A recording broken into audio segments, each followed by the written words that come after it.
Book 3, The Book of the Divine Mother. Canto 4, The Vision and the Boon, page 346. The spirit of beauty was revealed in sound. Light floated round the marvelous vision's brow, and on her lips the immortal's joy took shape.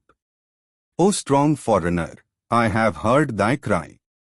One shall descend and break the iron law, change nature's doom by the lone spirit's power. A limitless mind that can contain the world. A sweet and violent heart of ardent calms, moved by the passions of the gods shall come. All mights and greatnesses shall join in her.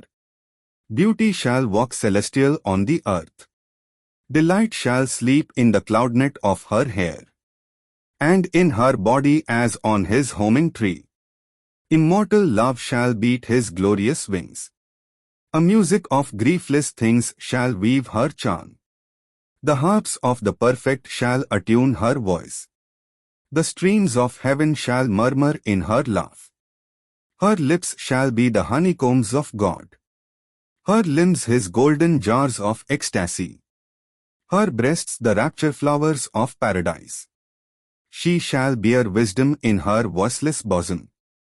Strength shall be with her like a conqueror's sword, and from her eyes the eternal's bliss shall gaze. A seed shall be sown in death's tremendous hour, a branch of heaven transplant to human soil. Nature shall overleap her mortal step. Fate shall be changed by an unchanging will, as a flame disappears in endless light. Immortally extinguished in its source, vanished the splendor and was stilled the world. An echo of delight that once was close. The harmony journeyed towards some distant hush. A music failing in the ear of trance. A cadence called by distant cadences. A voice that trembled into strains withdrawn. Book 3, The Book of the Divine Mother. Canto 4, The Vision and the Boon, page 347. Her form retreated from the longing earth, forsaking nearness to the abandoned sense, ascending to her unattainable home. Lone, brilliant, vacant lay the inner fields. All was unfilled inordinate spirit space. Indifferent waste, a desert of bright peace. Then a line moved on the far edge of calm. The warm-lipped sentient soft terrestrial wave. A quick and many-murmured moan and laugh came gliding in upon white feet of sound. Unlocked was the deep glory of silence heart. The absolute unmoving stillnesses, surrendered to the breath of mortal air, dissolving boundlessly the heavens of trance, collapsed to waking mind. Eternity cast down its incommunicable lids over its solitudes remote from ken. Behind the voiceless mystery of sleep, the grandiose respite failed, the wide release. Across the light of fast receding plains, that fled from him as from a falling star, compelled to fill its human house in time. His soul drew back into the speed and noise of the vast business of created things. A chariot of the marvels of the heavens, broad-based to bear the gods on fiery wheels.